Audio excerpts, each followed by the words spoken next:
this journey, won't you? You're listening to In the Mix.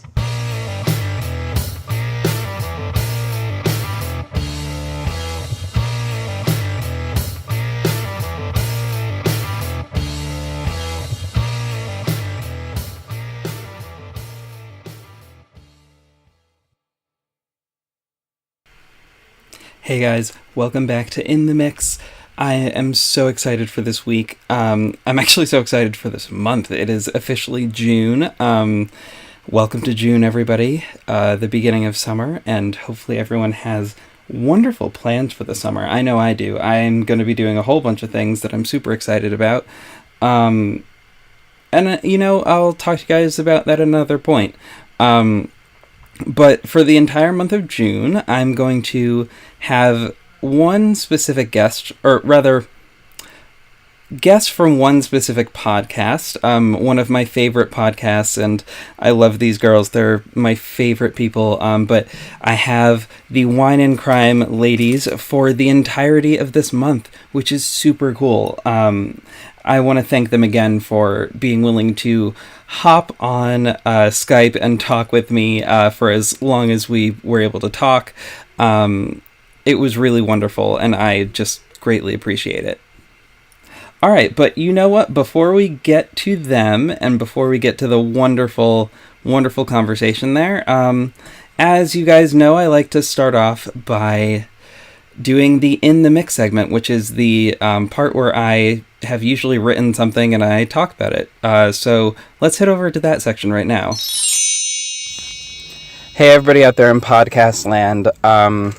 So I wanted to talk about something for the In the Mix segment this week. And it's a little bit of a difficult thing for me to talk about. Also, sorry about the audio quality. I'm recording this part on my phone because I'm on my way to work and I wanted to record this before I headed in.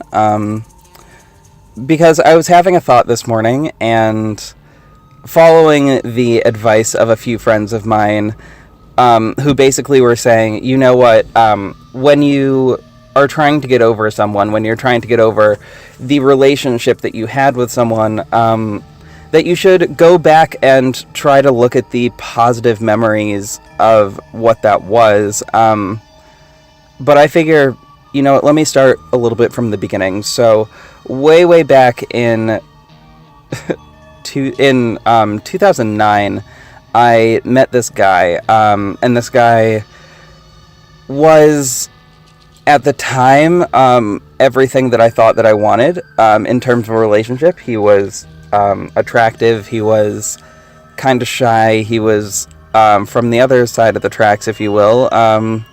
He was an interesting guy, and I don't know, I wanted to explore that. I wanted to see where we could go. I was 19 at the time, and so we had our first date, and then we had our second date. Our first date was really very fascinating. Our first date was we had crossed over this covered bridge, and we were sitting underneath the stars. It was the middle of summer, and we just sort of sat there and had a picnic, and the full moon was there, and the glow was perfectly right. There were fireflies everywhere because, my God.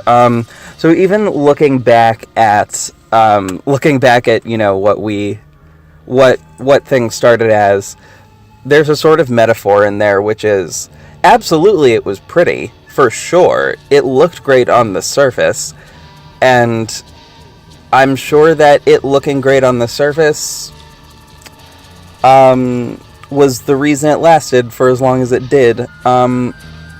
So I guess we sort of I posed the question after the second date of should this be a thing? Remember, I was 19, so I was just just a year out of high school. Hadn't quite figured out what real dating was like. But I knew that I had pretty intense feelings for this guy, and I wanted to wanted to explore that. I wanted to see where those would go. And at that point, I had almost convinced myself that I was already in love with him. And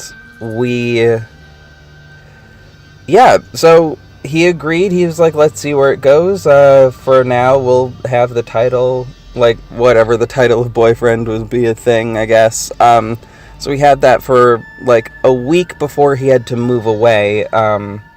And I had to go to college in a month, or go back to college anyway, in a month after that. So I decided that, you know, let's try to keep this going. I mean, we have the internet, right? We can make this work with the internet and cell phones. Like, modern technology will make this relationship last.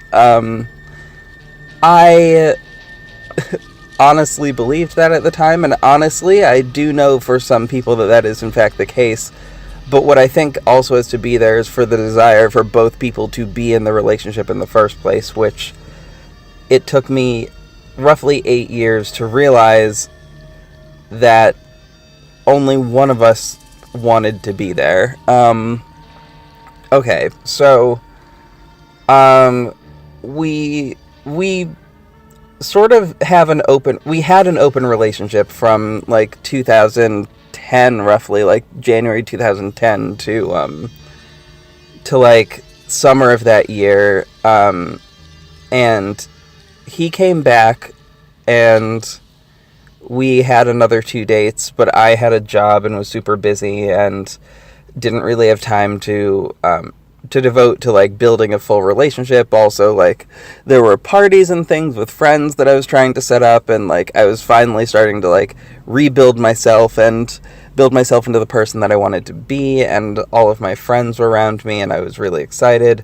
But I also kept him separate from all of that, because I wanted him to be something that was separate from the rest of my friends. Nothing wrong with him, I just wanted him to be a little bit separate from the rest of my world. Sort of, in a weird way. But anyway. So, flash forward to, like, that pattern sort of repeats, by the way. So I go back to college, we try the open relationship thing, we break up a little bit, or rather, we just stopped talking for a while because he was notorious for losing his phone all the time, and so on and so forth.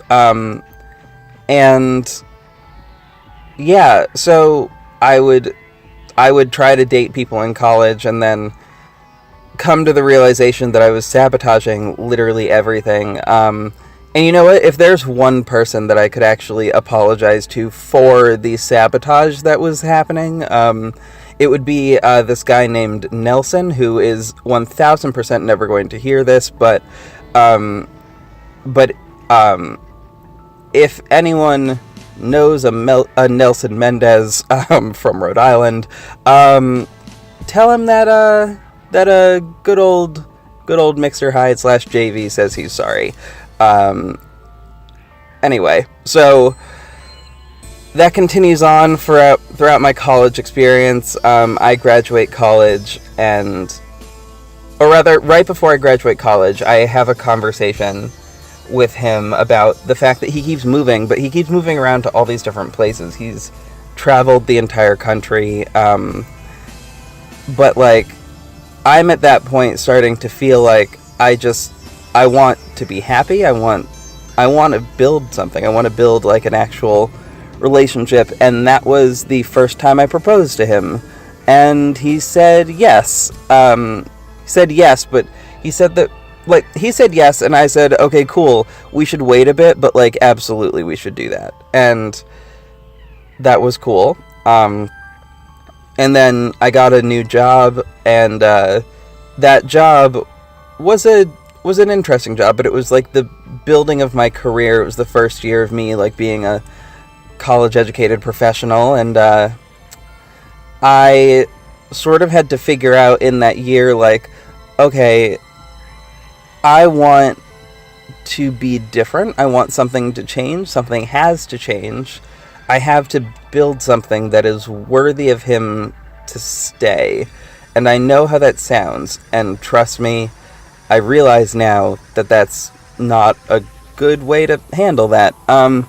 Anyway, so like, I think it was 2000, and it was, well, 2012, but 2013, like, it was right at the midnight mark, on New Year's. I strayed. I did something that I wasn't proud of. I admitted, like, we were back together at that point, but long distance and digital, because of course. And I made a mistake. I got super duper drunk and made out with a person that I had a crush on in high school, who, I mean, if I'm being completely honest, I still have a crush on, but whatever. That's a whole other thing.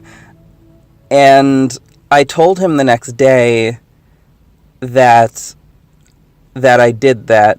And this, at that point, by the way, the relationship was exclusive. It wasn't open again. And he was like,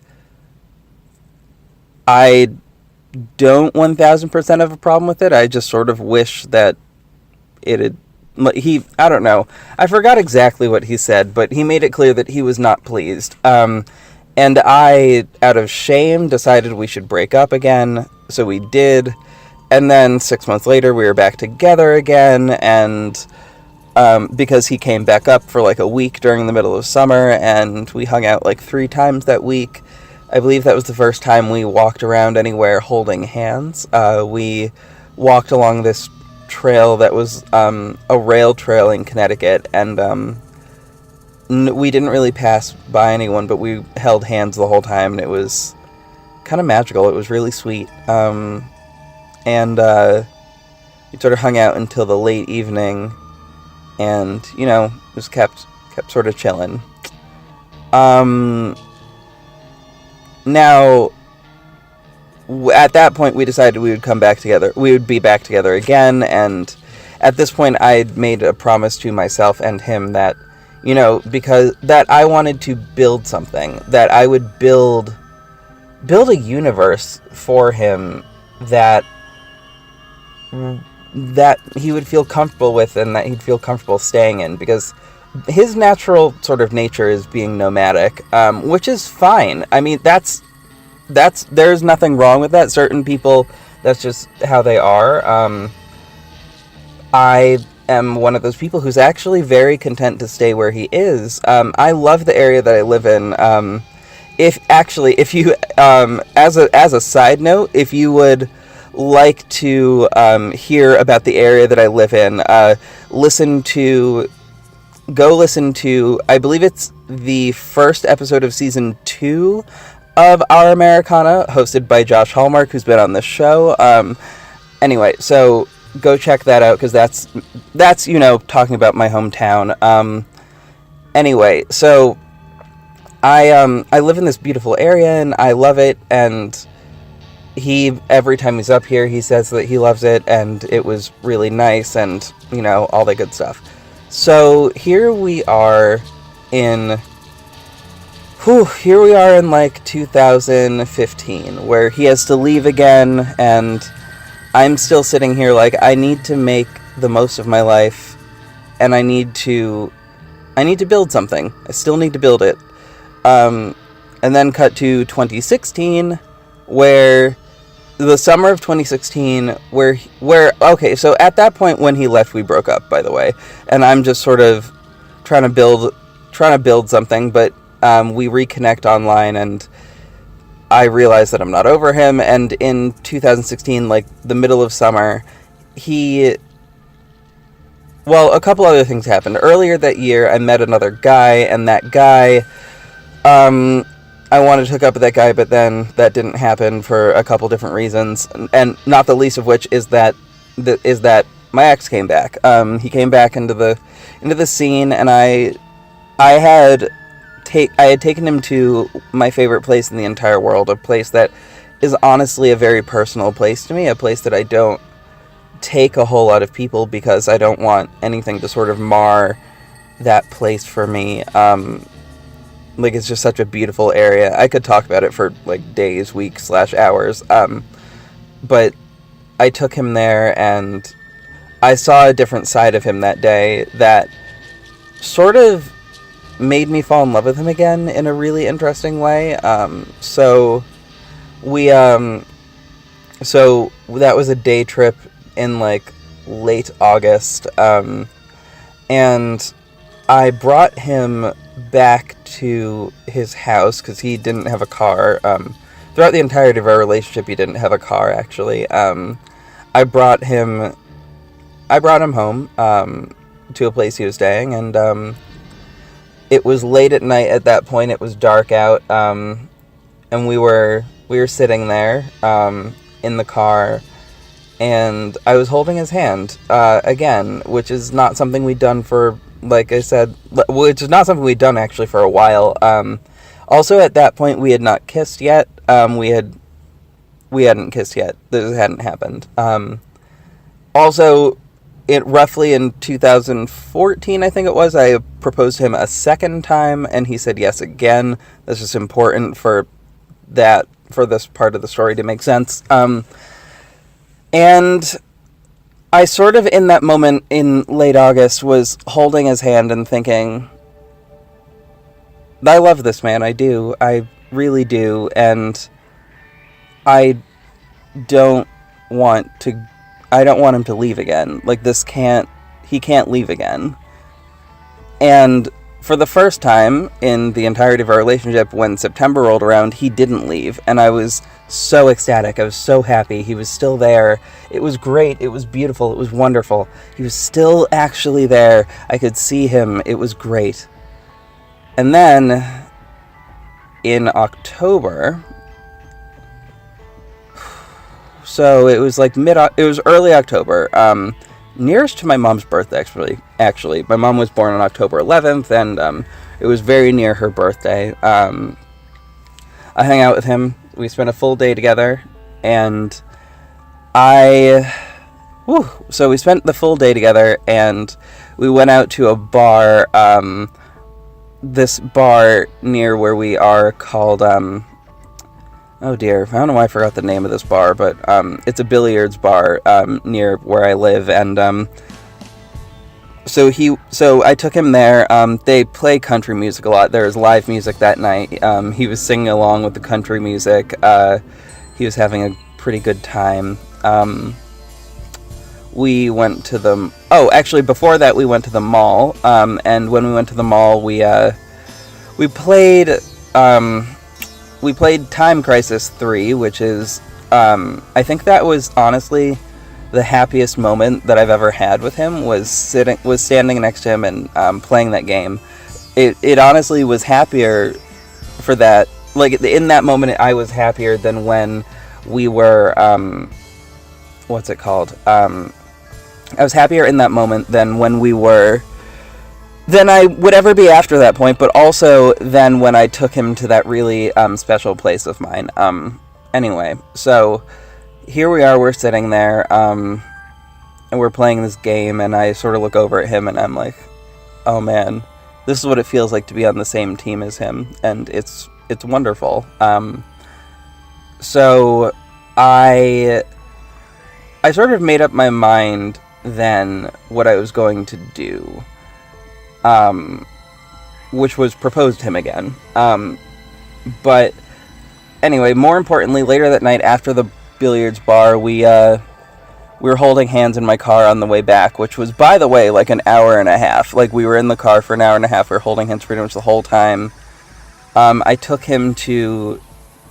we made a brief stop, and I took him to this lake that we were near, and that we were driving past at the time. And I stopped us there, and I got out to look at the water, because something about that night had me thinking that we were going to have our first kiss that night, and it was going to be, if it was going to happen, it was going to be in front of water.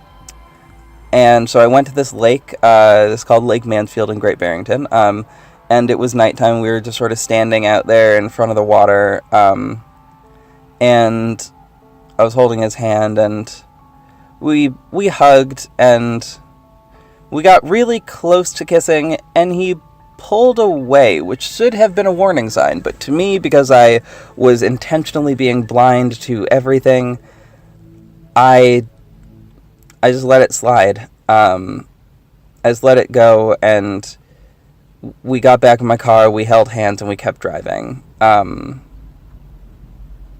And we got to the place that he was staying, and there's actually a lake out in front of where he was standing. So we shut off my car, and we just sort of sat there for a bit, and he starts telling me these things as if he was reading my mind.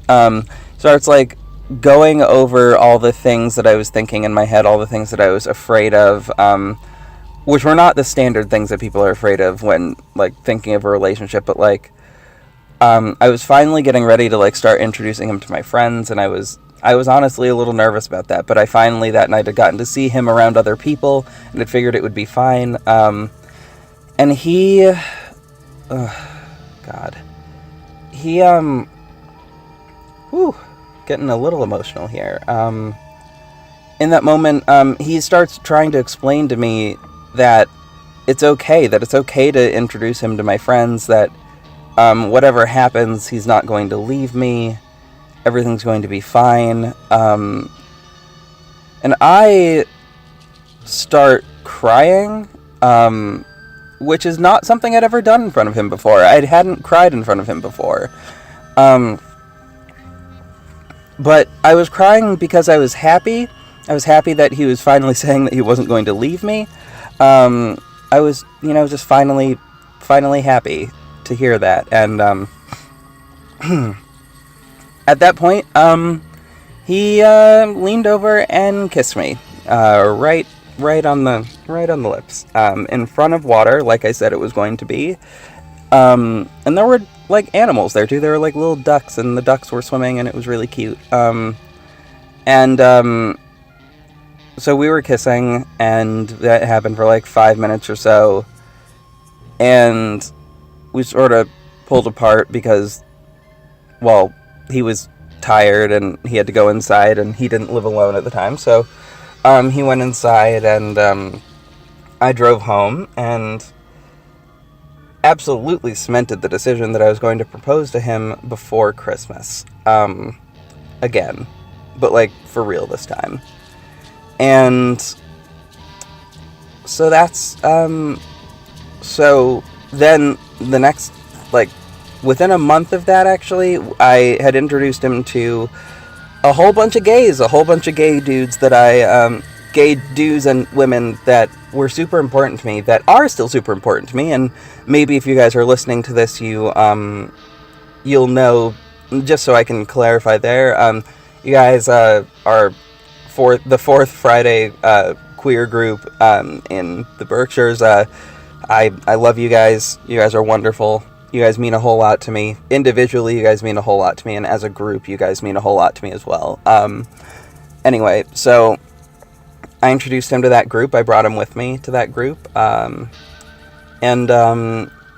things seemed to go really well. He was connecting with people in the group, and I liked it. There were some people there who I knew who were really happy to see me happy, which was really nice. They were happy to finally meet him, and it was really great. So I took him home after that, and we kissed again, and I really cemented my decision at that point that we were going to, I don't know what I cemented my decision in, but I cemented that I was going to propose to him in a month, so got a ring, got a ring and went to, so got him a ring, and then we went to, what did we do? We went to, so, yes, this is important. So the day before Christmas, this whole situation is happening, where there was another Queer Friday event, so we're going to that. It's a dinner, and it's actually pretty cool, and we're, hanging out with the group again, and we both meet this guy. We both meet this kid. This kid whose name... Fuck it, I'm gonna just say his name. His name is Danny. I don't really care. So we meet him, and he seems like a good enough kid, initially. And there's a dance party component to it, so we're dancing, and Danny comes over and, like, starts dancing with us as a group, and it's really fun. And then I go sit down next to the person who actually brought me to my first Youth Pride event ever. So I'd known her since 2006, which was pretty cool. Or 2006? 2007, actually. It was 2007. So I'd known her since 2007, which is pretty cool.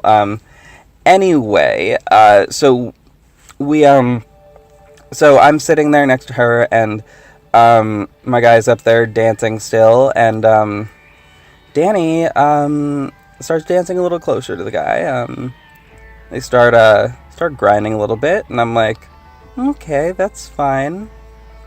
And then Danny kisses him. Danny kisses him full on the mouth, in the middle of the dance floor, in front of all of my friends. And I'm sitting there like, my first thought was, this is disrespectful. Like, this is awful. Like, what? And then also my guy didn't pull away either. That was the piece that was, like, actually disrespectful. So I was sitting there and I'm like, really? In front of all of my friends that I just introduced you to? Like, this is what you're gonna do? Really?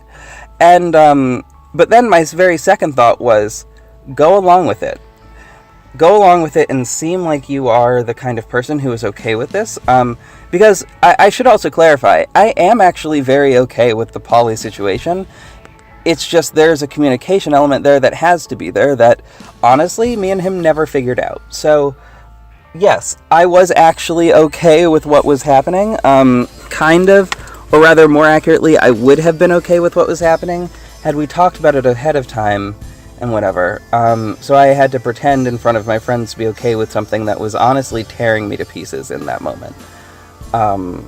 And we left shortly after because it was a long journey back. And while I was driving him, he started talking about why that group meant so much to him, and he didn't apologize for the kiss, I would like to point out, but we were driving, and he was talking to me about his family and things that I knew already, but like talking to me about how his family like acted towards gays and black people also, which is kind of upsetting. But I should also mention that he's a white guy. That's sort of important. Native American, but also white. Anyway, so we so. It becomes clear that is the moment at which I'm going to propose. So I hand him the ring. And I tell him that, like, look,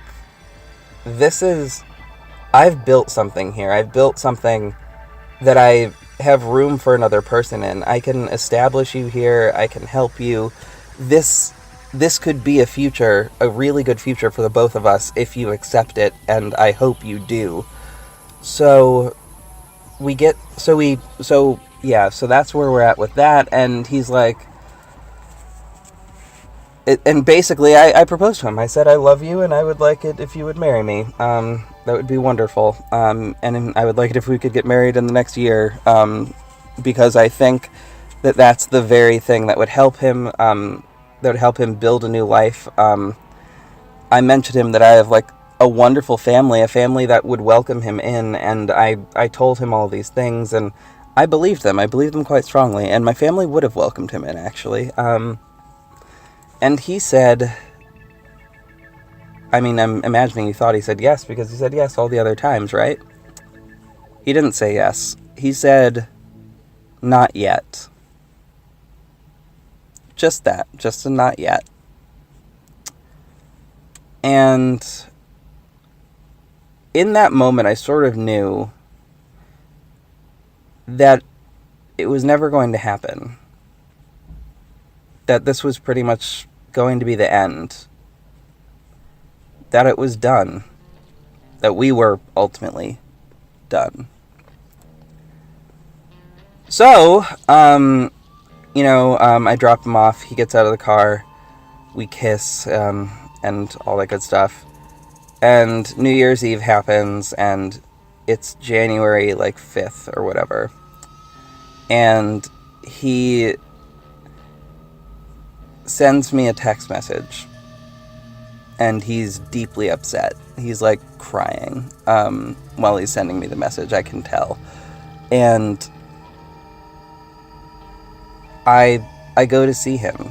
I drive to see him. I bring a very large handle of booze, and I go to see him. And he,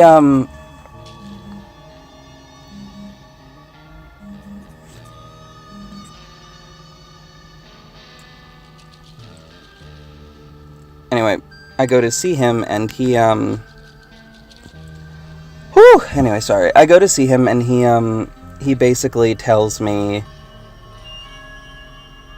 well, he doesn't even have to say anything. He gets into my car, and we start talking about what the situation is, and tells me what's happening with his family.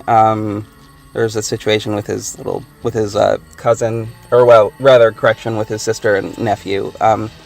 And I'm listening, and I'm telling him I'm here for him, and being supportive. I brought booze so he could, maybe drown his sorrows a bit.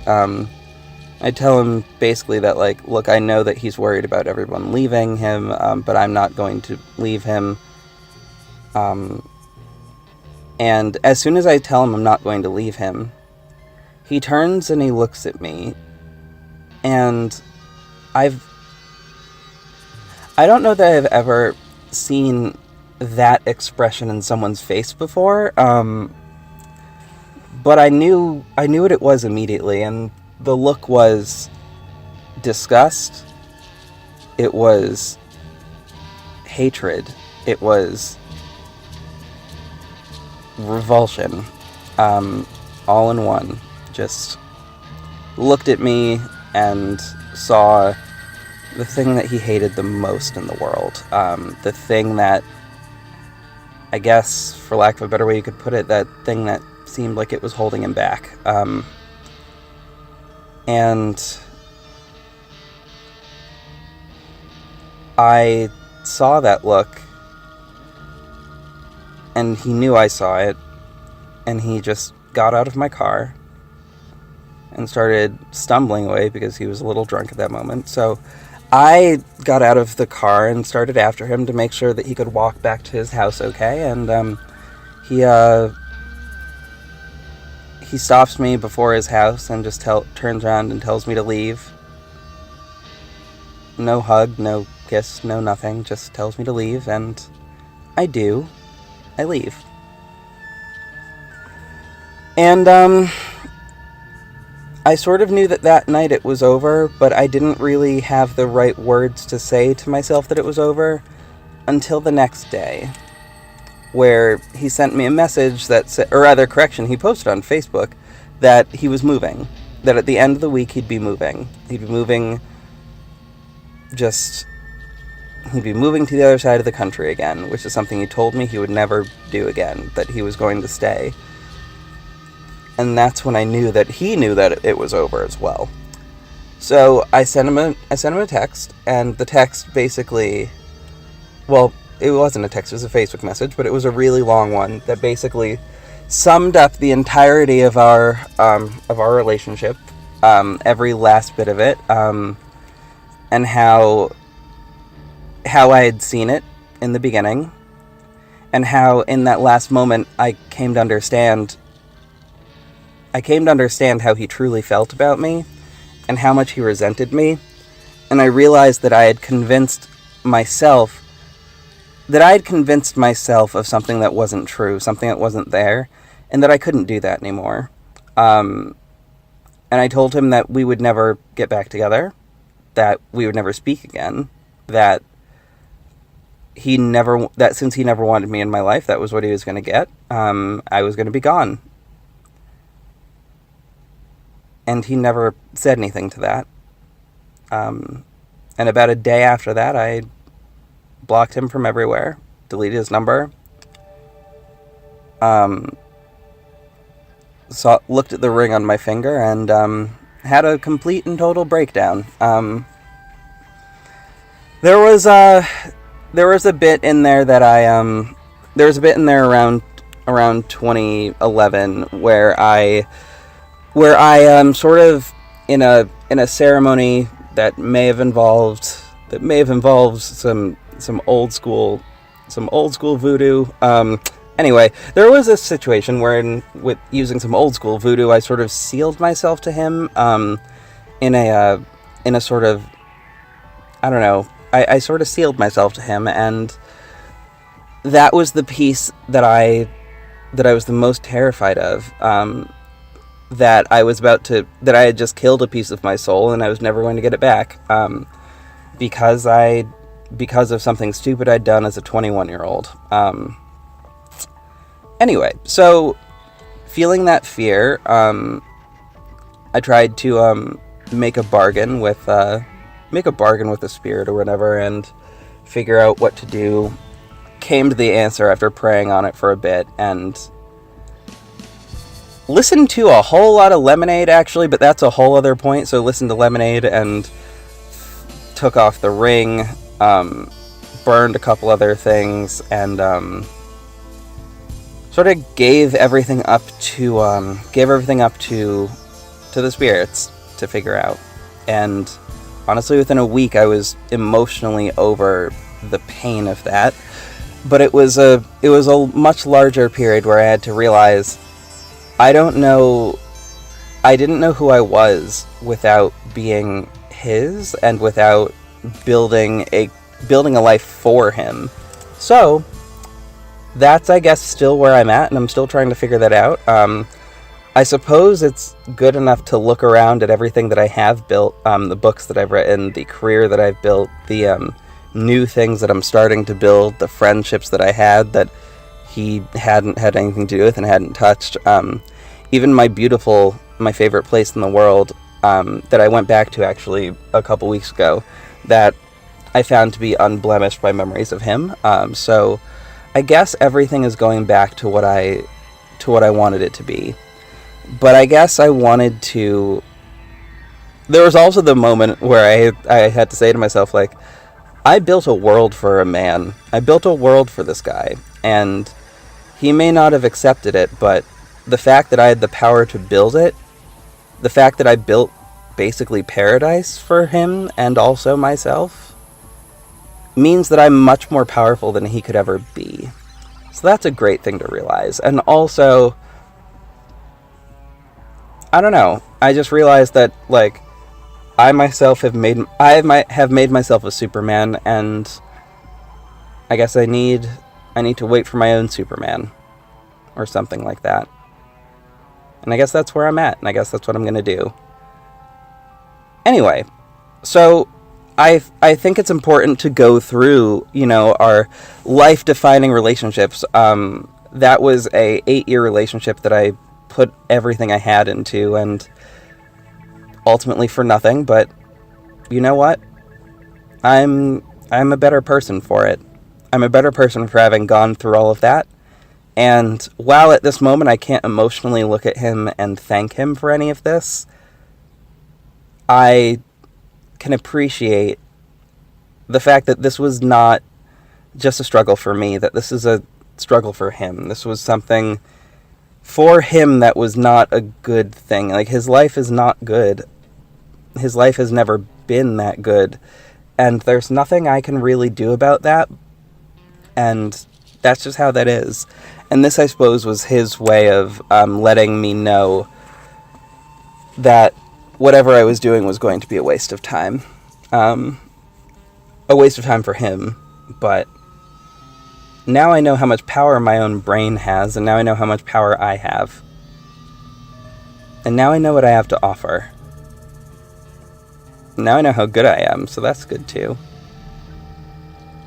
Anyway, so if any of you guys have had a similar experience, let me know. Send me a message. I love to talk to people, and I wanna talk about these things, because I felt for a while that, like, I was going through all this and I didn't really have a whole lot of people to talk to about it that would actually understand what I was talking about, and yeah,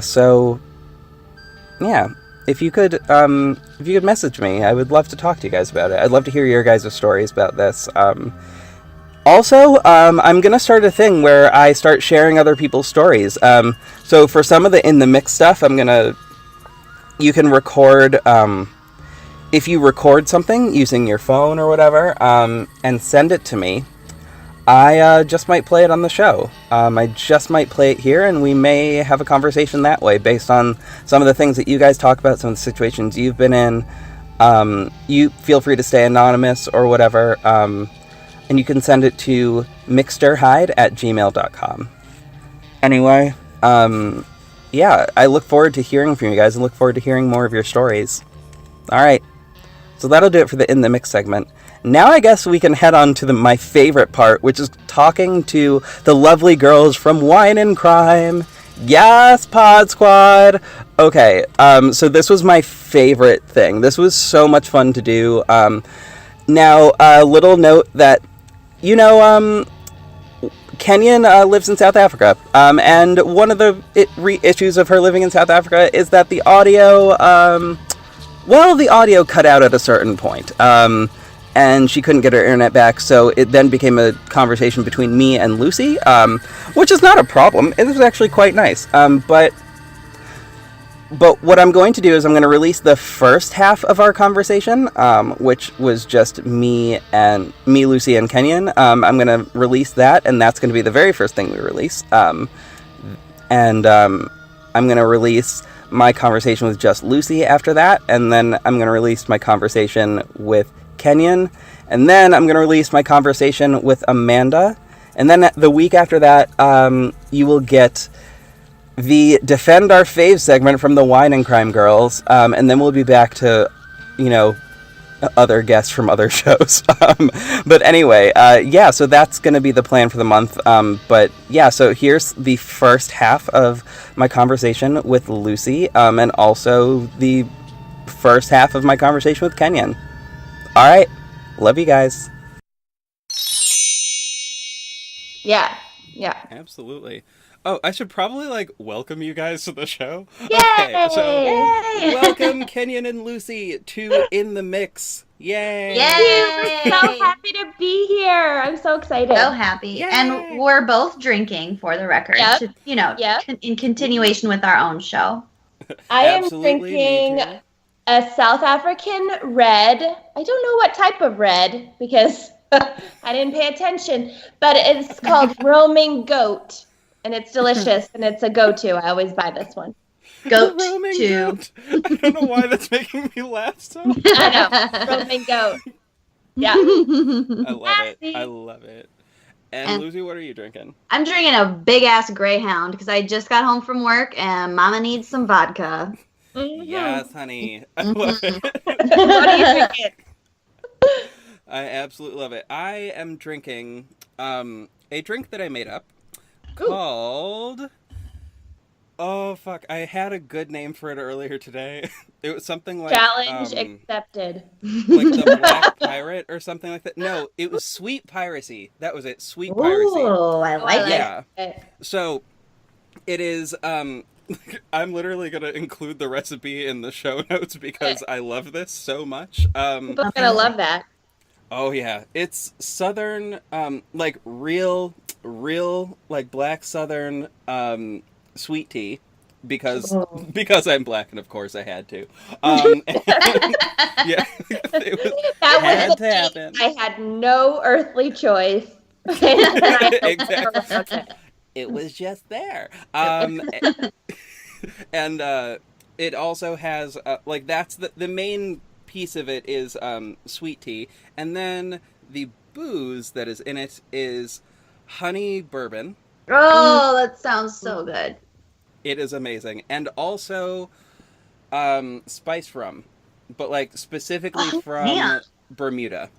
Like a dark... Oh, my God. Real, home batch, whatever, small batch rum, dark spice rum is so fucking good.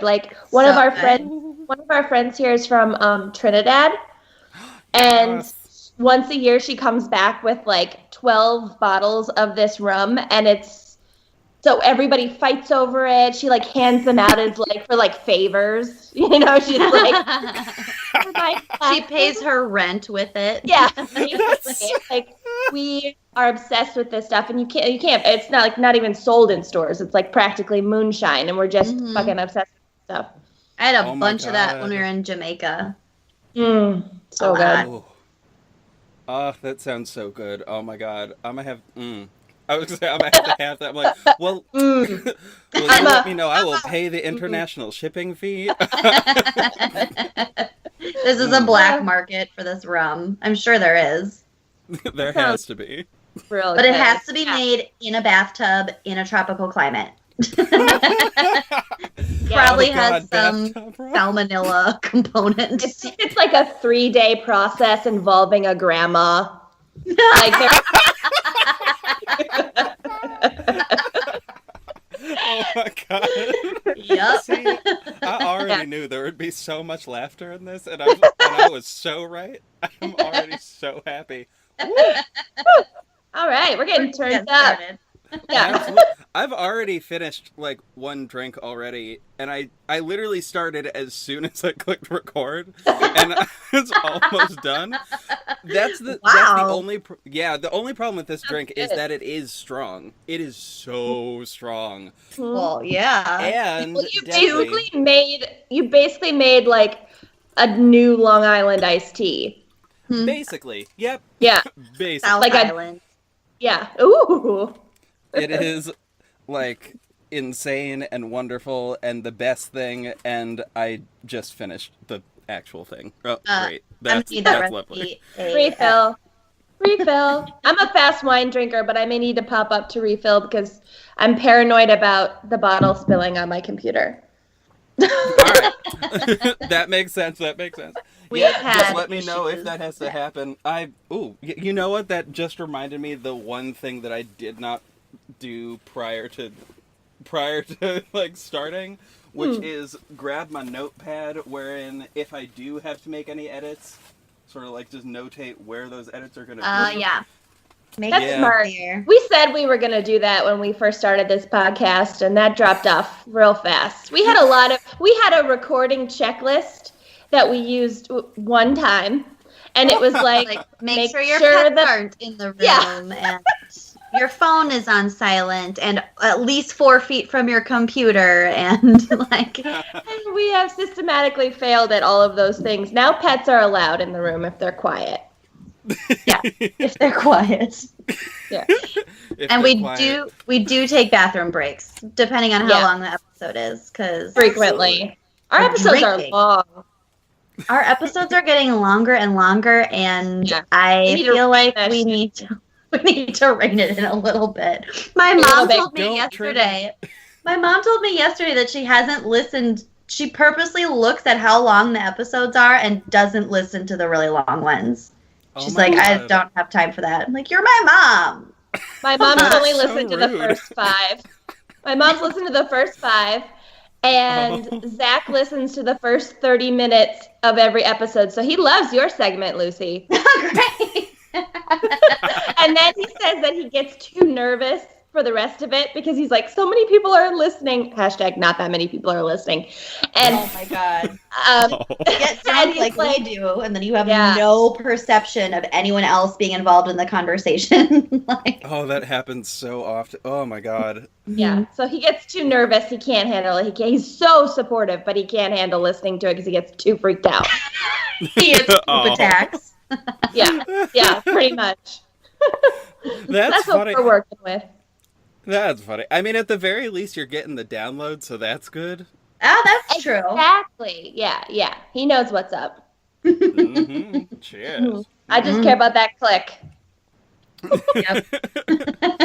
So that all the support can just come right on in, you know. Rolling in. Maybe I was so excited when you told us that you were gonna launch a podcast because your YouTube channel is so cool, but I am like an old fuddy-duddy and only use YouTube for like cute baby videos. Oh my God. That makes so much sense. She's not even lying. That was 100% truth. I love murder and necrophilia and morbid shit, and then babies laughing. Baby videos. Yeah. I love necrophilia and baby videos is literally what I just heard. I'm like, what? Wait. That's your Twitter bio. The best Twitter bio? Like, absolutely. I'm gonna change it. Mine's too serious. I definitely have to make some edits after this. No, but I was so excited because it was like podcast. Yes, like this is what I know. This is the medium I can interact with. So. Mm-hmm. I'm so glad that I'm so glad. I'm really glad that you guys said yes, because I was like, I don't know how this is going to work because like multiple continents and multiple time zones. I have no idea, but we make it work. Figured it out, and we are all here. Yeah, and it might be 2 a.m. for Kenyon, but that's okay because it's not me. It's not even 1 a.m. yet, so I'm golden. Normally we finish the recordings at around 4 a.m. my time, and then I'm so wasted and so jazzed up that I don't actually fall asleep until my fiance leaves for work. It's crazy. That's why I'm so loopy by the end of it. That's why special thanks is like blah, blah. Yeah. I love the special thanks sections. They make me very happy. We're for sure the drunkest by then. And a lot of times I will have to listen to our episodes like after they're live and available for everyone and just fast forward like 3/4 of the way through because I need a little bit of a reminder what the hell we talked about towards the end. Mm-hmm. Yeah, none of us remember. People will tweet jokes from the show and we're all like, what? Because we can't remember anything that occurs in the episode. I catch like 40% of those tweets. Yeah, like, half of them are quotes, and it's like, okay, I'm going to take your word for it that I said that. Glad you enjoyed it. Well, the jokes are always really funny. They are what get me, like, every time. I was in the shower this morning while I was listening to today's episode. Of course, I listen to the shower like every day. Missing person. Yeah, which also you take long showers. I really do. Well, okay, I didn't listen to it the whole time. I then also went to work and like was laughing at work, which was a little crazy. But okay, maybe the shower was a half hour, and I'm like the problem with global warming. Well, I can't even speak anymore. California, do you? I take a bath every single night just to treat myself. That sounds so lovely, though. Every day. That sounds marvelous. I love that. Oh my god. Hey, self-care. It started after the election. Oh god. I mean, we don't have to get into that, but we can't. Yeah. Fine. It's a show. Entirely could. I don't know that I've had enough to drink for that because yeah. Depressing. This anyway, is fairly rewarding though, because everything is a giant dumpster fire. So I'm secretly getting a lot of Schadenfreude pleasure out of this. I know. It is kind of great to just watch them scramble like rats in a cage. There is something lovely about it. There is something lovely in the bitches, I told you show. I told you show. Wow. Oh my god. I told you show. That should be a podcast. Bitches, I told you show. That should be. I'm making a note of that. That is good. That's your spinoff, JV. That is your spinoff podcast. When this gets so huge and you need to like cover different topics, bitch, I told you show. Yes, that's exactly. We'll guess on that too. There it is. Yeah. There it is. Yeah. Y'all gonna have to be the first guest. Literally. Woo, I love it. Oh my god. Okay. So we veered off. For the interview, I like to start in the most logical place to start anything, which is the beginning. Because duh. So the way I like to do this is I like to ask, what is the first thing that you remember, like, in your life? And individually, what is the very first thing that you remember happening to you in your life in general? Oh my god. I have one really PC one, and I have one really not PC one. Go with both. I love it. I love it so much. Well, they're both from when I was raised by a single mom and very great involved parent. And until I was 4 years old, we lived in St. Paul, Minnesota. And then when I was 4, we moved to the suburbs, to this like small town in the suburbs of 3,000 people. So when we were still living in St. Paul, so I must have been, 2 or 3, and our neighbors had a dog, and the dog had puppies, and the parents, technically the dog like belonged to like the 13-year-old daughter, right? And the parents were like, we're going to teach you how to have responsibility, and you're going to take care of this dog.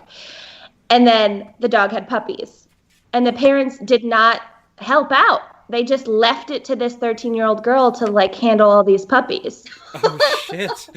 Not wise. My God. Yeah. I know.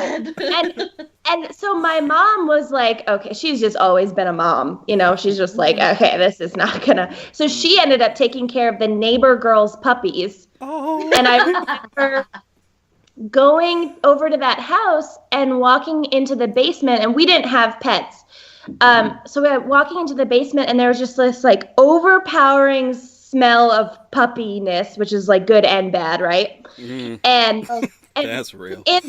Yeah. And then they're just like crawling all over me, and it was like so joyous, but also like in my mind, my brain has turned it into like 200 puppies when it was probably like 6. You know what I mean? You were drowning in puppies. Yeah. Oh my so God. It was just like this really powerful memory, and I don't know. So I have that one, and then I have the non-PC one. My first one was like, puppies. Tell it. Oh my God. Okay, so I'm white. I am from Minnesota, which is very white. Starting to be less white, but pretty damn white. And also, when we were still living in St. Paul, I remember. Oh my God, I know this story. Yeah, you know exactly what Lucy. We've been friends since we were 8. So she knows please everything. No one be offended. She was just a child. I was little. I was preschool. I remember watching Oprah a lot, and I remember being given like chocolate pudding, which I still love. And here. We all know where this is going. Smearing it on my lips because Oprah had this like amazing like mocha lipstick. And I had never ever seen that before in my life, and it just was so beautiful. And so I would like smear the pudding over my lip. And my mom thought I was being messy, and I would do it over and over and over again. To be like Oprah. Yes. I'm so sorry. We killed him. We broke JB. Oh we broke him. Oh God. I like knew where that was going, and it went there, and I'm like, oh no. I love that so much. Oh. And here we go. I just remember it so vividly. And like I remember being pissed that she would wipe it off, and then I'd put it right back. But I was too young to articulate what I was doing. You know? You know what? Yeah. That makes a whole lot of sense to me. I may have done the same thing with Jell-O at one point. Oh my God, I love it. Specifically cherry Jell-O, because I wanted lipstick, and that was just how that was going to happen. Yes. Oh my God. Yes. Thank you so much. So mine happened to be brown because that was like really unique and in my world, you know. I love it so much. So cool. That is the best memory that takes the cake. Oh my God, I love it. You should have let me go first. All right. He's not going to do better. So, I think my earliest memory was like right after I must have been right after I was like potty trained, and I had like big girl undies and pants, you know, like real like clothes. 10 or 11. Yeah, my memory kicked in pretty late into my adolescence, my teenage years. I'm laughing at the shade there, but that's funny. Best friends have the best shade. I love it. It's so true. Oh my God, yes. And we're not subtle about it at all. It's a death match of love. I love it so much. So okay. I was at my grandparents' house, and I used the bathroom, and then I came out, and I remember I always had problems with a button. You know, like my thumbs just weren't strong enough. Mm-hmm. And I came out, and I was like, something's not right. And it didn't feel right. So it's like, well, okay, my mom buttoned my pants, and then I went up to her, and like I said, we're at my grandparents' house, so like the adults were talking, so I like tugged on my mom's sleeve, and I'm like, something's wrong. She's like, well, did you wipe? And I said, yeah. She's like, okay, well, we buttoned your pants. Let's go in and see what happened. And I had forgotten to pull my underwear up first. It was a very simple mistake, but shit was not cozy right there. Like, not right. I remember thinking I was so serious about it. Like, something is amiss. I must investigate. You literally haven't changed at all. Always an Aloysius. Yeah, and I'm picturing them as corduroy pants for some reason, which would make it extra uncomfortable. They were jeans, but they had like a gathered waist. You know, like kids jeans. Mm-hmm. You know what? Mm-hmm. I remember those. Okay. Like, I was like, why the hell would those have ever existed? I'm like, okay, never mind. I remember. I got it. Yep, those exist. Yeah, they were not flattering. They're still around. They're still around. I also remember around the same age, which attributes also to my Aloysiousness. I was in preschool, and I was putting on my socks and then going to put my shoes on, and I knew that shoes had a right and a wrong foot that they go on. So reason prevails, so do your socks. So I asked my teacher which sock goes on my, which foot. And she goes, oh, it doesn't matter. And I'm like, fuck, it doesn't. I was like real peeved. Like, I don't believe you. I don't believe if there's one thing I fucking know in this world is that it matters which foot the shoe goes on. It was a painstaking process to get that. I know. I'm not pull the wool over. Trying to pull the wool over my eyes. Like, I'm not falling for your bullshit. By the way, can we swear on your show? Absolutely. Oh my God, okay. Yes. 1000%. Otherwise, we have to scrap this whole recording. We're going to have to start over. No, swearing is permitted. Absolutely. It's actually funny about the socks because I am wearing one of the pair of socks that I have that it does matter because so the because I'm a mega nerd, it has Nightwing's logo on it because Nightwing's my favorite superhero. And yes. And is that like Darkwing Duck? I don't know what is happening right now. So Amanda would know. Where's Amanda? Yeah. You know Batman and Robin, I'm sure, right? Yeah. Okay. So ringing a bell. Nightwing... Not well. They haven't called me in a while. That's my fiance's dad's joke that he says in every conversation. But I love that though. It never gets I don't know why that just made me so happy. Oh my God. But Nightwing is Robin after he grows up and like Batman dies or whatever. Something crazy. Nice. Yeah. So he's like Robin is his own. Yeah, exactly. So he's my favorite. Cool. And his logo is only on one side of each sock, and it's like supposed to go on the outside. So it does matter on some socks. So you weren't wrong. Unless you're grapevining. Oh, that's true. Oh, that's true. Yeah. That's a good point. Very valid point. So valid. Already, this is my favorite episode. Already. We haven't even hit the 30-minute mark, and I'm already like, this is the best. This is the absolute best. I love it so much. Well, it's all downhill from here, so.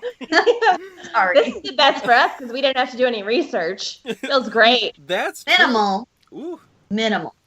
Oh. Minimal. Wait, research was done? Oh, you know. Kenyon did research. Maybe. There is a section that may have required research, but we're going to get to that in a few. Okay. The next question is the origin of the friendship. So, yeah. So Lucy, you want to take it away? I'll gladly tell this story. So, okay, so this is weird. So Kenyon already mentioned that she grew up in St. Paul. I grew up in South Minneapolis, and Scott is another one of our friends. He also grew up in South Minneapolis. But Scott is important to this story, otherwise I wouldn't be bringing this up. We all grew up in kind of the same general area, at least in the cities, and then we all moved to the same suburb, and we all went to the same elementary school. And I was the last one to move. I think Kenyon was there since kindergarten, and so was Scott. Yeah, we both were there in kindergarten. We all lived within like a mile of each other in the Twin Cities, and then within like half a mile of each other in the suburbs. And we all moved around the same time, but none of our parents knew each other. Huh. Yeah, so that was kind of weird. And then I got there in 3rd grade, and Scott and Kenyon were already friends, and I became friends with Scott, and Kenyon and I developed this rivalry. We hated each other. We hated each other because we were fighting over Scott. Yeah. So it was. Who, for the record, is he's gay. Like, he's always been gay. It was never like a he's my boyfriend thing at all, even in 3rd grade. Oh my God, no. Yeah, no. In kindergarten, over the gay best friend. It's fine. That happens all the time. He did a Charlie Chaplin routine for a 2nd grade talent show.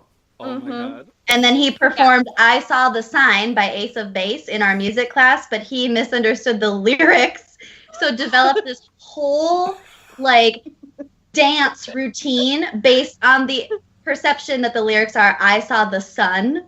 Oh my God. That is the best thing I've ever heard in my life. So he's always been gay. Yeah. I think that's why we had such dibs on him. But I hated Kenyon because she was there first and whatever, and she was just such a bitch. And I hated you because you were a usurper. I was a usurper, but we also hated each other because we both had weird names. Because my actual name is Lachelle, and then Kenyon. No one calls her that. No one does. Except it's my Twitter handle, so. Yeah. That's me. That's really a very interesting name. That's why we call, you'll hear on the episodes, I'll say La a lot for Lucy. It's because her real name is Lachelle, but I've literally never, ever, ever called you Lachelle. Except when you're mad, like my parents. Yeah, that's true. So we hated each other's guts, and then one week or 2 weeks, Scott went That was in Scotland, and we were forced to be friends. We're like, oh, fine. There was no one else to play with, and we were like, oh, okay, I guess you're here, and I guess we like to play the same weird games together. Which, should we get into what the games were? Yes. It was regarding witchcraft and vampires and dragons. So we played Immortals. Our game was literally called Immortals. Oh my God. We had roles. We had characters. It was basically cosplay for 3rd graders. Without costumes. Without the cause. Like live action role playing with no costumes. It was LARPing in the playground, and we were a vampire family. Scott and I were brother and sister, I think, because again, there was never any hint of anything sexual. And we would was their charge. Lucy was like our adopted daughter kind of thing. And then we would lay down with our arms crossed on the picnic tables and then pretend to get out of our coffins and put spells on down. Oh. We made spells out of stuff. We cursed every boy in our grade. Oh my God. Yeah, Bryant Bokema learned the hard way though. I think it worked because all the boys in our 3rd grade class are pretty trashy now. Oh shit. Well, they're all on meth.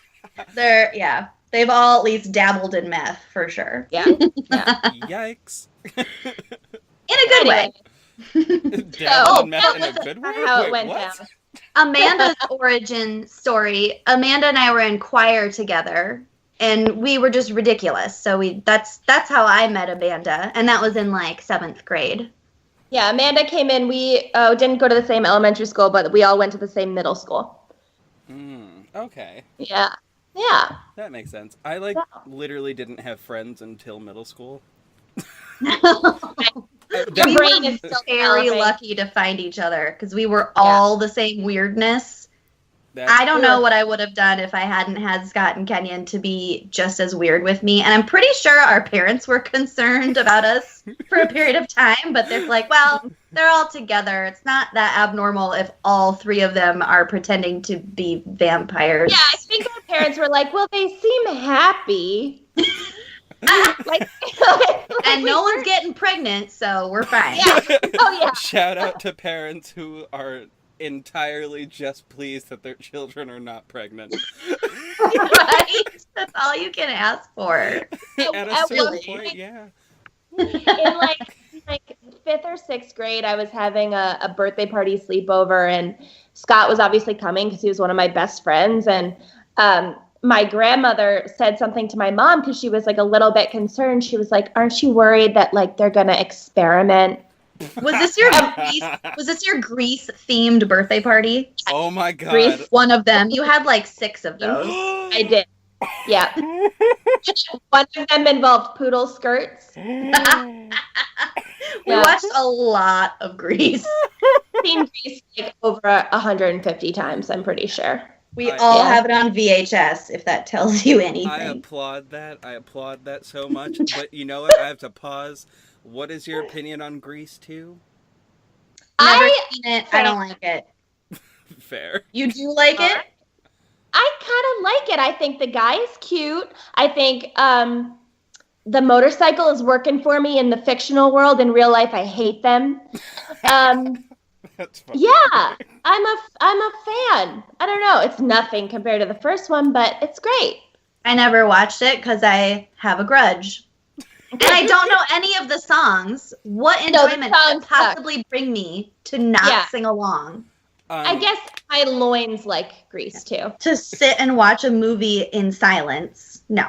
If I can't sing along, I'm not doing it. No thanks. The only song I remember from the second one was Reproduction, and I'm still mad that I remember that song. I'm like, oh no. I have to go rewatch because maybe I'm misremembering.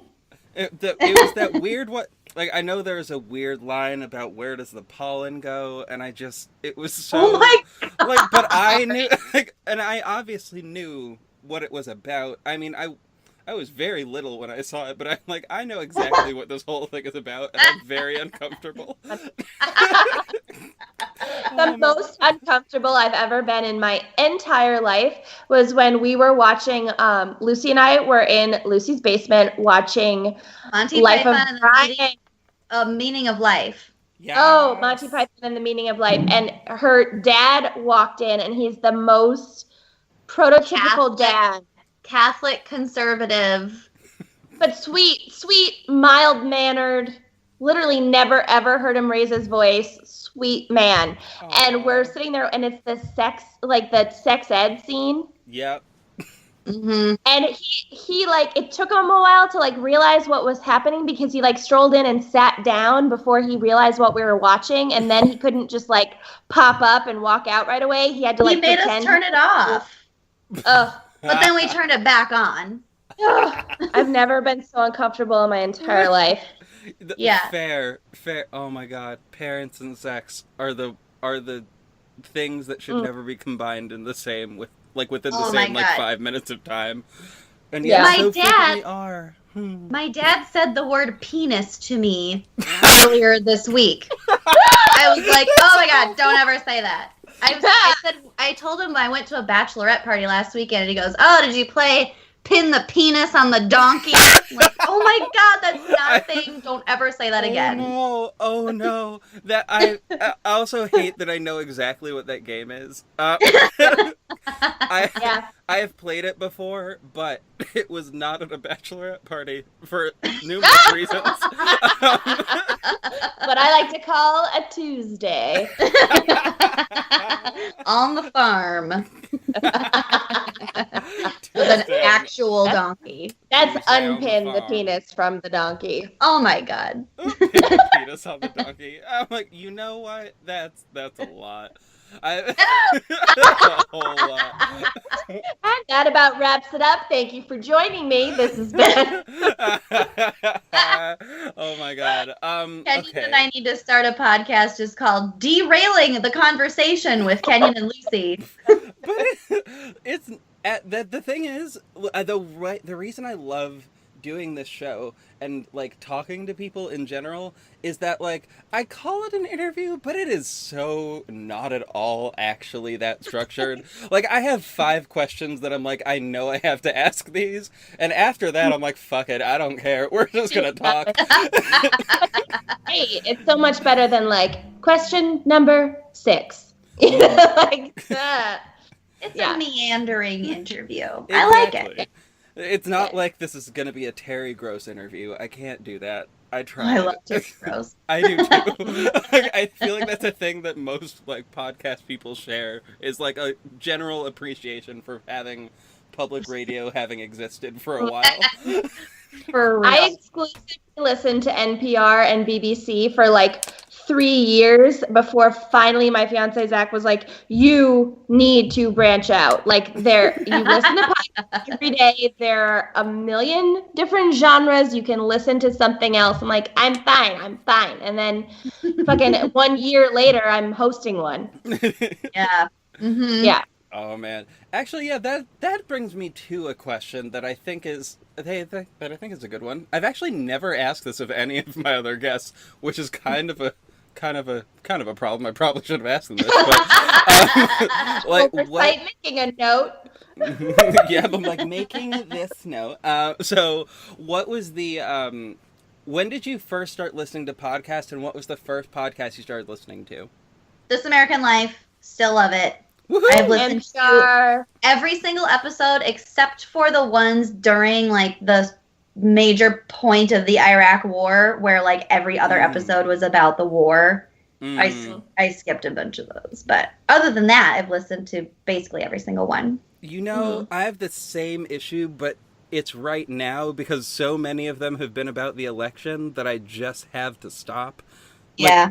I can't do it. Like, and also, Yeah. it doesn't help that I just don't have time anymore. Yeah, I don't have time. And now so during my time when I listened to every fucking episode of This American Life, it's when I was working, but it was doing like menial, like data collection tasks at work where I could tune out and listen to those. And now I can't.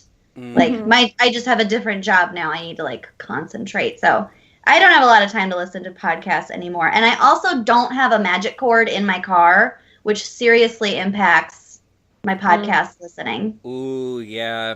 That makes sense. That's like pretty much key for like being able to listen. Yeah. I have the headphones that I'm wearing to record this right now. Well, I mean, I have a microphone, no, I'm not recording it through the headphones like a crazy person. But like your headset. Yeah, the headphones that I have, I just got them from the Radio Shack in my town that's closing. Because you still have a Radio Shack? Oh yeah. God. Oh yeah. Well, now we won't. Like the last one in the county is shutting down. I bet the liquidation sales are incredible though. You can buy like a robot. Oh, they are. That's why I got this microphone, so everything sounds so much better. And the headphones sounds amazing, yeah. Thank you. I appreciate that. The headset is it's a wireless one, so I have it linked up to my phone. I tend to not use that as much while driving, but it's a really big headset, so I tend to wear it like when I'm walking in a grocery store, which is real helpful because I then don't have to cuss anybody out for trying to tell me something stupid, and tell you to smile. Woo! Oh my god! Woo! Like, see, it's more like the. Okay, what happens to me in grocery stores is people will ask me where things are, like I work there. Oh, why? I do, see, okay, I live in an area with a whole bunch of white people and, like, 5 black people. Yeah, so it is always old white people that insist on asking me where things are and getting mad when I don't know. They don't even preface with, like, excuse me, hi, sorry, do you work here? Nope. They don't even do that? Nope. Well, okay, today that happened, but it was a young dude that asked me that, and he's like, "Do you work here?" I'm like, "No, not at all. First and foremost, everyone here that does work here has a uniform." Right. That's how you identify employees. Do you not see my fucking socks, sir? Do you not see? Like, ain't nobody that worked for this store wearing shorts in the first damn place. One. And two, like, I'm wearing a shirt that says... I'm actually wearing a shirt that works for numerous reasons, because it's a Pod Squad shirt, but it's not about podcasts, it's about mermaids, for a bunch of reasons. Yeah, so... yeah. So I'm, like, wearing this, I'm like, there's... I'll send you the link. Actually, better yet, I'll just send y'all one of the shirts, because I love these shirts. They're amazing. Oh my god, that's so funny. Actually, it's funny. The company that that this shirt is sort of from is from Minnesota. Woo! Oh, is it Starman Press? No, no, not the t-shirt company. I meant the mermaid company. The mermaid company. You're gonna have to explain this, because I'm picturing that episode of that show. It's like a docu-series on Netflix called The Eccentrics, and there's one episode of this, like, guy in Florida who was like, "I feel that I am a mermaid." Oh a my merman. god, that guy is so That guy's bizarre. name is Eric, isn't it? Have you dated him? Okay, so I can explain that whole thing. Okay, so here we go. Let me buckle right in. So I'm a professional merman, which I'm sure I've mentioned before. You are? Yeah, I am. Well, that's hence the reason for my Twitter photo. Oh my god, I had no idea.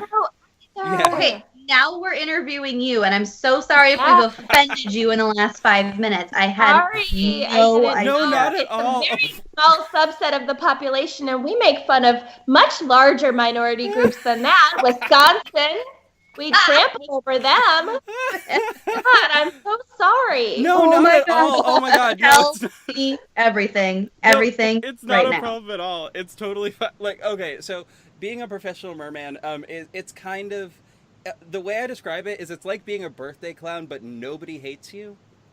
Okay. Oh. I like that. Exactly. Okay, because clowns are the devil's work. Yeah. They really are. Amanda has an actual phobia. Ooh. So I That's a told whole her nother all the story. time with clowns. Yeah. I absolutely Yeah, we can't do get into too. that. I will I entirely know where my clown phobia came from, and it specifically was in 1995. That was the last year the circus came to town. And the reason it was the last year they came to town was because the like fairgrounds flooded and a tornado hit at the same time. Oh, that's fun. And So tidal waves in the middle of the field. Oh yeah. So I was in the tent, and suddenly the tent starts filling with water.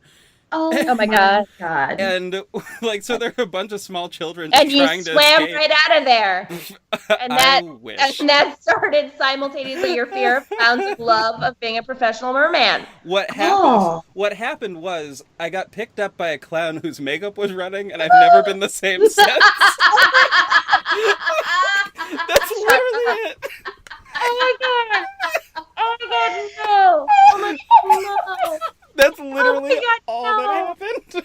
Oh my fucking god, no! Yeah. But yeah, so that Oh guy, my God. the guy in Florida, his name is Eric. He is now a friend of mine. He wasn't for a while, but he now is. There's a whole thing there, but that's fine. He Fat for a while, but now he's cool. pretty much. He makes tails for a living. Right. Yeah. They're gorgeous. Oh, absolutely. He's wonderful. And the company that I was mentioning before, whose shirt I'm wearing at this moment, though it is too hot to be wearing a shirt at this moment, but whatever. They do the same thing. They make tails for a living, and they started, I believe, in St. Paul.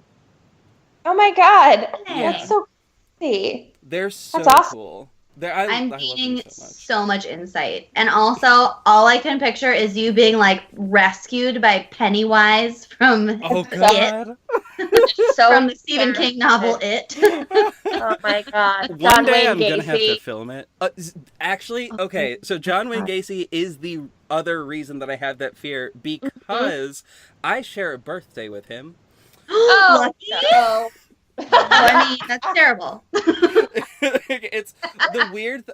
There was one day I was in the My Favorite Murder Facebook group, and I like told people to like look up the name of their look up their birthday and see what serial killer or murderer in general matches their birthday. And then I did that and was like, oh fuck. Oh, well, no. I just Oh. well I got everything. the cake. I took the cake. I got the worst one. I win.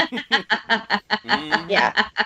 Yeah, you are definitely predisposed to being terrified of clowns. Absolutely. Anyway. Oh my god. You're a mermaid. I'm so excited about that. Merman. I'm so sorry. It's you wear all a good. tail. Yes. Yes. So do you perform? Like, what do you do with it? Okay, so my main thing that I do is I write children's books, which I know that doesn't seem like that connects super well, but I'm a children's performer in general. So what I'll do is I will bring the books with me to and do like a little book reading, and the kids get to listen to the stories, and they also get to hear these stories told to them by a magical creature. Oh my god. Oh, you have the best job. Oh my god. Yep, it's pretty fun. So do you swim underwater? And if so, how long can you hold your breath? Because I just have so many questions. Absolutely. I can hold my breath for 0.1 seconds, and that's not an exaggeration. I panic. Then she starts panicking. She does. Yeah. That's And understandable. I taught sailing, so it was safe. I had to keep an eye on her the whole time. I still have to plug my nose. I've never opened my eyes underwater. Me neither. Yeah. Just I have contacts though. Yeah. Well, that's fair. I mean, it's I can hold my breath for a minute underwater. Whoa! Yeah, it sounds like a lot, but it's easier than it sounds. You just have to. It generally is a matter of relaxing more than anything else. And my hands are sweaty thinking about it. I know. I'm like starting to panic just imagining it. I'm like, I can still breathe. Oh, thank God. Oh, thank God. I'm on land. Okay. It's quite fun, honestly. It feels like being in costume and like actually doing it. It feels like flying, which is super cool. In a way that well, I know like swimming in general kind of feels that way, but like it's a special kind of flying that is a lame way to describe that, but yeah. Well, I've been scuba diving before, and it does feel like flying. It's the flippers, and you're like way underwater, and you can just like soar over whatever you're above. God.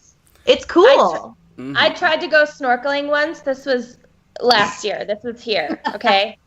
We're in Mozambique, which sounds exotic, but it's like the only drivable place from here. I don't know why that made me laugh just now. Like, well, yep. So it's like it was the cheap vacation. So it's just as lame as it sounds. Yeah.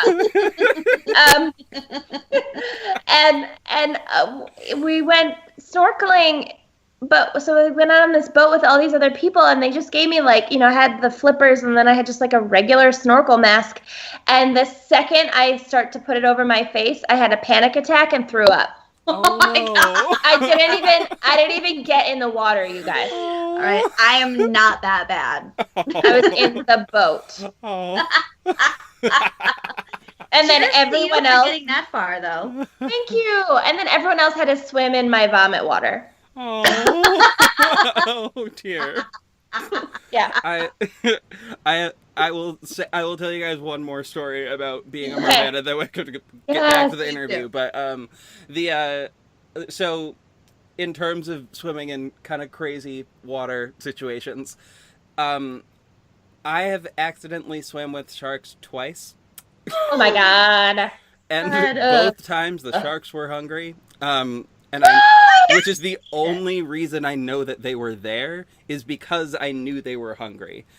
All right, and I can explain that pretty clearly. Oh God. So, I was in Coney Island. Coney Island every year has the Mermaid Parade, which at the end of the parade, me and a few other mermaids, we wait sort of behind the like jetty type situation, and the parade sort of like it veers off of the course and comes onto the beach and sort of stops at the edge of the water, and then we swim up to meet them. My God, that's cool. Oh, it's magical. It's beautiful. That's so cool. But one year I swam out I swam out a little too far, and I popped my head out. Well, no, I just swam further than my friends, but like I just popped my head out and I'm like, okay, I'm here, and then I get hit in the head by a seagull, which I'm like, ow, what the fuck? I'm like, what the fuck is that? Like, it was a wing. Even the seagulls in New York are like, fuck off. Yeah. I'm flying here. I'm flying. That's also the best New York accent I've ever done in my life, by the way. So I'm flying here. That's perfect.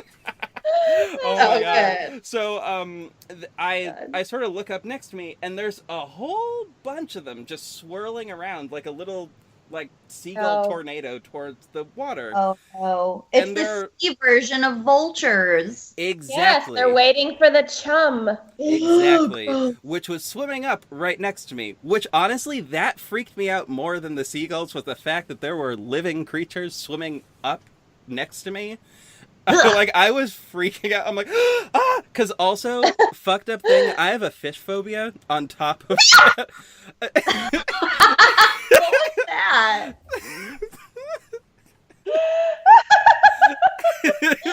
You scared me. Like, I know that makes no sense, but... No, it does. It does. It's freaky when you're out in the open water and something like hits your foot. It's freaky. Oh, yeah. Yeah, at this point, it's fine as long as they don't touch me, but, like, ooh, some fish get real bold. Like, especially, like, around 5 o'clock at night, if you're in a lake, they will just come out and be like, bitch, why are you in our house? Like, what? We know.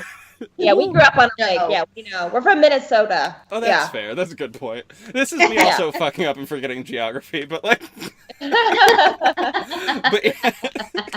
But I did not know that sharks came that close to the beach at Coney Island. Like, I've been to that beach a million times. I thought it was just like so crowded with people and boats and... But it was the fish that hit your foot, right?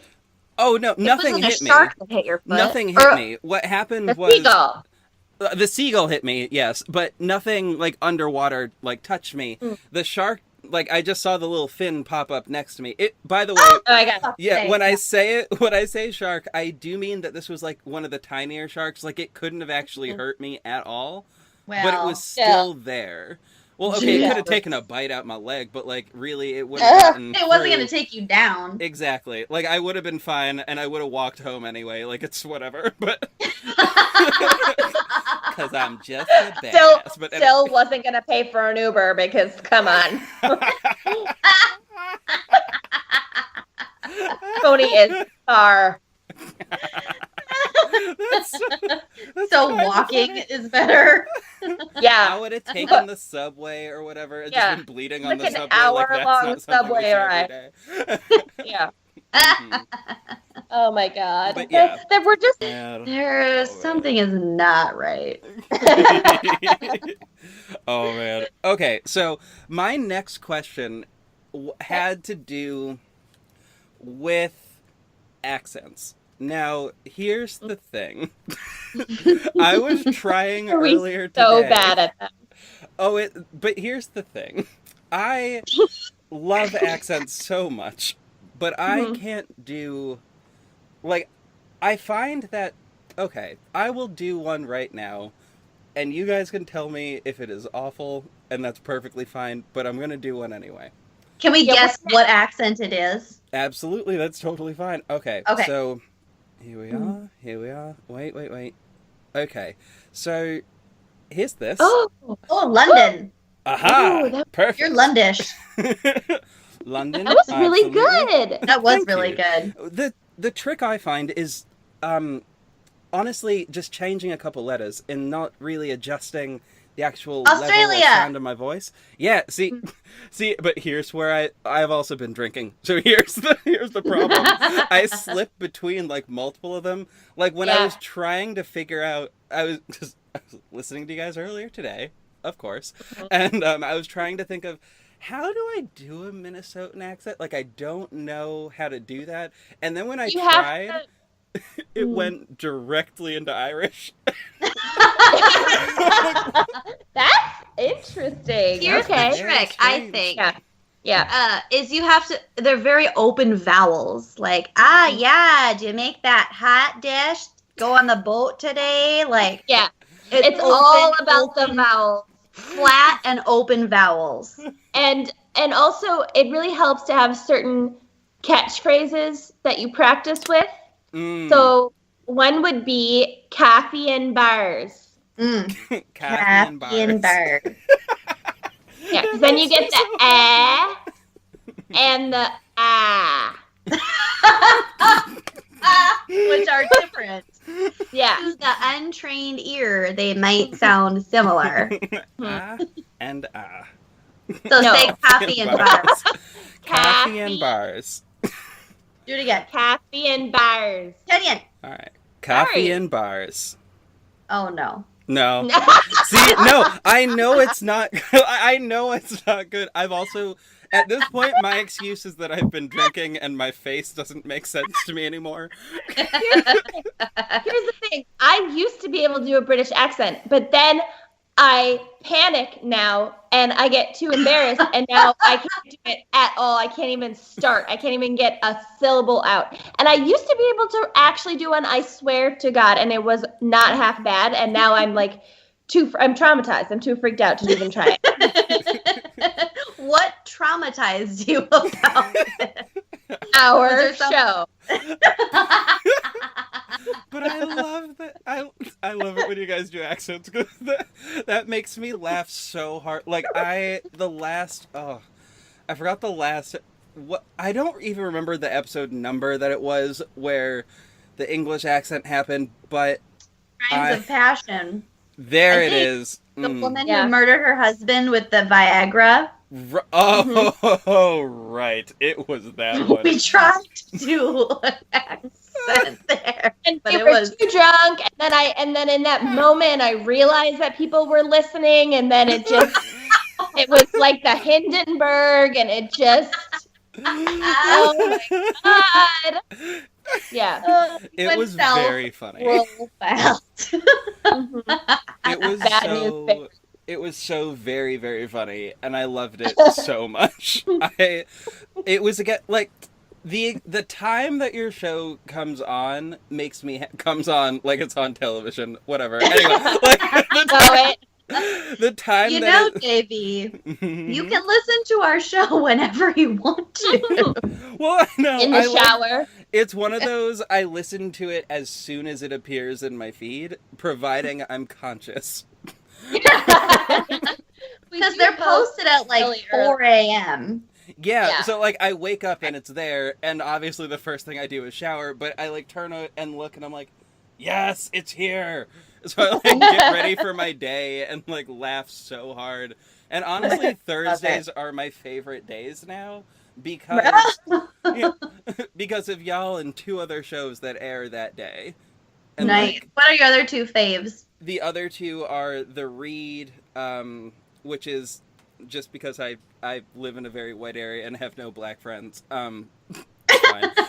And so they substitute for me having black friends. And that and some chocolate pudding on your lips. Let me tell you. And your tea. Your iced tea. Ooh, exactly. Yep. Ooh, that's a good point. I have black family members. I mean, obviously. I have black family members. That's the dumbest thing I've ever said in my life. No. Could be adopted. Could be a medical miracle. We don't know. It's the dumbest thing for me because I know myself. And I'm like, what the fuck? Like, of course I have black parents. I'm like, I'm in my parents' house right now. Like, what? Your mom is like, what did you just fucking say? I mean, obviously I have black family members. She looks at me like, the fuck? The rum belongs to my parents, actually, too, is the other thing. Like, but all of the other shit that went in this drink belongs to me. I keep our liquor cabinet stocked. Yep. That was a poor thing. Ooh, also, like, in terms of, like, my level of blackness, and this is wine related, so the only wine I've found I'm able to stomach is the most Nicki Minaj of wines. I want y'all to guess which one it is. Rosé. Sparkling rosé. It is not sparkling rosé. Oh, really good But you got the color right. Oh. Oh, pink. Oh my god. Oh my god. Oh my god. Oh my god. Oh my god. Zinfandel? Nope. Some kind of sangria? No, but it is pink. It is pink. It is pink Moscato. Oh my god. I was so close though. You were very close. I'm like, ooh, not quite, honey, not quite. Close, but no Moscato. That is a Caucasian beverage. I can't. That is a Caucasian beverage. By the way, I think that's going to be the name of this episode. That is a Caucasian beverage. Oh my god. Oh my god. I love this episode so much. Like, I really do. Too. God damn it. Oh my god. Do you drink on all your other episodes? You know what? This is the first one on which I have had anything to It really helps. It really helps. I'm realizing that it totally does. Absolutely. Okay. You don't have to get as faced as we do on our show, because that takes professional help. But oh no. I now have to lie to my doctor about how much I drink. Oh god. So. Oh no. But yeah, no, a little swiggeroo really gets the social awkwardness flowing away. And this is how we forget we have an actual audience and it's not just a conversation between the three of us. But I love that. I kind of like forgetting that there is an audience, even though, shout out to all y'all listeners. Anyway, I kind of enjoy forgetting about them a little bit. But more because hopefully they will just sort of follow my train of thought a little bit. And when there is a realm for questions, I will totally ask what makes sense to me to ask.